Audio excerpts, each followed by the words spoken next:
Sveiki, su jumis vėl Irina ir Irma, serija Diena pas Ireną.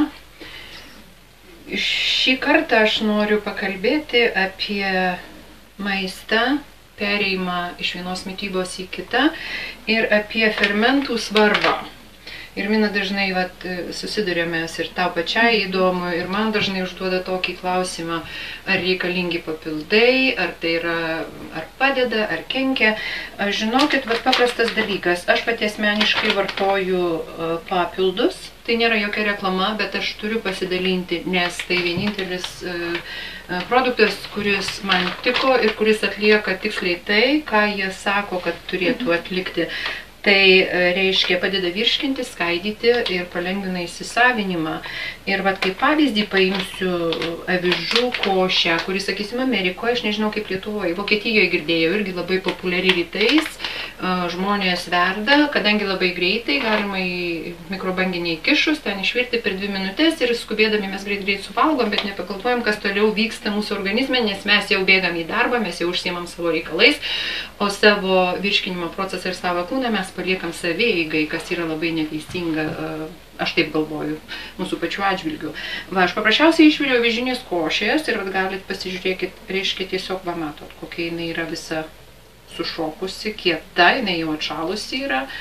Ir pokalbio metu, kol mes su Irma kalbėsim, aš jums parodysiu, paimsiu iš pakelio kapsulę ir užversiu. Čia yra fermentai, yra visi augalinės kilmės natūralūs fermentai. Jų paprastai tie, kurie vartoja termiškai apdorotą maistą, suvartoja priklausomai nuo poreikio žmogaus, sakysim, 4-5 kapsulės prieš kiekvieną valgį.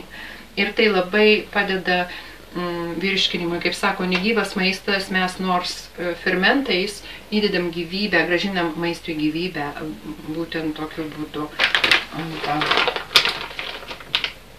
Atidarysim kapsulę, akivaizdžiai pamatysit, kas vyksta mūsų skrandyje. Na, ne visai tiesiogiai, bet dalinai, bent jau dalinai, jūs pamatysit, kokie pokyčiai vyksta. Na va. Dabar savo besėdėdamos ir kalbėdamos mes galim stebėti procesą, maišyti. Galima gal pabandyti? Taip, gali pamatyti ir pasižiūrėsim, kokie pokyčiai vyks šitam bliūdelį, šitoj lėkštelį. Apie fermentus kalbant, mes kaip žmonės, ne veganai, visada su dideliu klaustuku sako, tai iš kur čia baltymai, kaip jūs čia maitinatės, jums trūksta baltymų, reikia gyvulinės kilmės baltymų. Žinokit, aš neįkalbinėju, nesiginčiu, paprasčiausiai baltymų, ne baltymų trūkume esmė. Esmė jų suskaidime ir įsisaviname.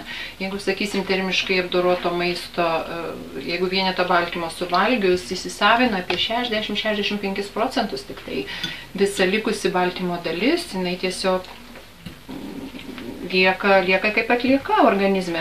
Ir jeigu mes valgom ir pastoviai lieka šiukšlių, tų šiukšlių mes neišnešam, nes negeriam užtektinai vandens, nesituštinam taip, kaip reikia, kaip jūs manot, kur tie baltymai lieka, kas vyksta su tuo mūsų organizme. Paprasčiausiai atsiranda puvimas, rūgimas ir visa nešvara, atsiranda terpė bakterijom, grybeliam ir visokiem kitokiem negerim dalykam.